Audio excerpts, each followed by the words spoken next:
As most of us know, U.S. Army Green Beret Matthew Leibelsberger pulled his rented Cybertruck in front of the Trump Hotel in Las Vegas, Nevada. 17 seconds later, the vehicle explodes. But what a lot of people don't know is that days later, former Army intelligence officer Sam Shumate dropped a bombshell on the Sean Ryan podcast. He revealed that 24 hours before his death, Leibelsberger had sent an alarming email. Leibelsberger claimed that the recent swarm of drones spotted over the U.S. East Coast were not just drones.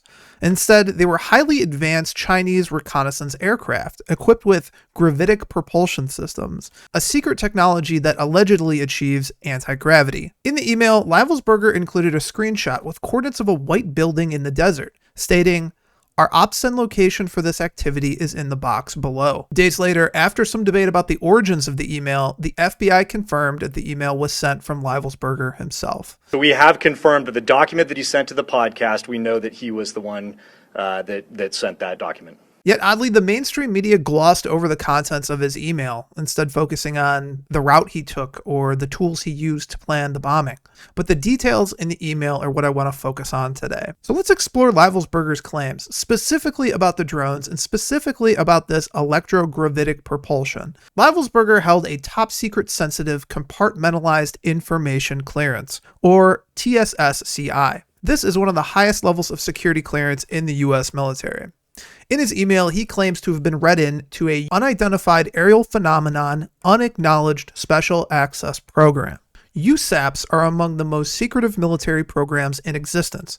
Unlike typical classified programs, USAPs are so highly compartmentalized that only a handful of individuals are even aware of their existence. While Leibelsberger's resume lacks engineering or propulsion expertise, I find it quite possible that he might have been read into a USAP to perform his duties as an intelligence and operations specialist. As for the coordinates in his email, they point to about a 9,000 square foot building just north of the main hangars in Area 51.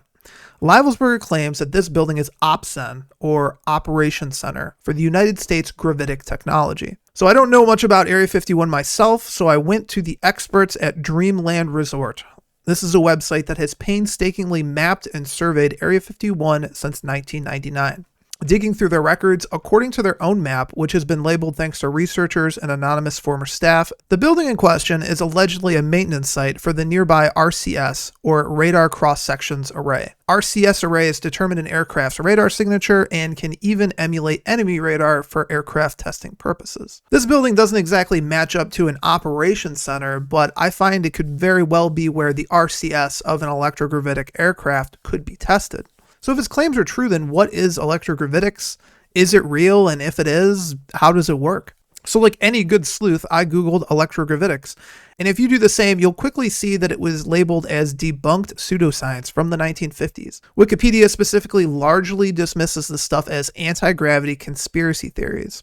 But diving deeper, things got a little bit interesting. I stumbled across a 122-page document titled Electrogravitic Systems, published by Thomas Vallone in 1944. Inside are detailed descriptions of how this phenomenon allegedly works, along with evidence that the US government took an interest and even tried to classify some of this research. Funny enough, this little-known book found a home in the Wright-Patterson's Air Force Base Library.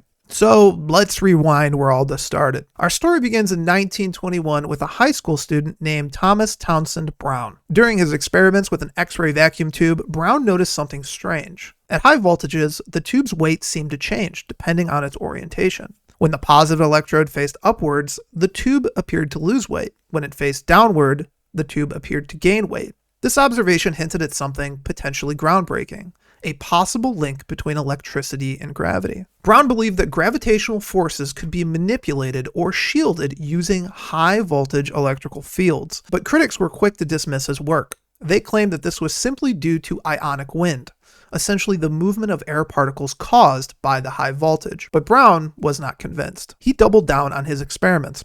Brown reportedly conducted the same experiment, but this time in a vacuum chamber, where no ionic wind can exist, and yet still he achieved small but measurable weight changes. Fast forward to 1952, Brown demonstrated his electrogravitic flying discs to the United States military. According to the document, Brown's research caught the attention of the United States Air Force and several major aircraft manufacturers, including Northrop Grumman. It's even rumored that the B-2 bomber uses gravitic technology to reduce fuel consumption, increase flight range, and reduce drag. Shortly after this display with U.S. military officials, the interest in the topic sharply dropped. But Brown was not the only one to make these anti-gravity or electrogravitic claims. Mark McClandish, an aerospace illustrator and whistleblower, had claimed to have seen classified military programs using an electrogravitic propulsion system, specifically saucer-shaped vehicles at a private air show for military generals in 1988. Even more intriguing is the work of Dr. Ning Li. Li was a physicist who allegedly achieved anti-gravity effects in her lab.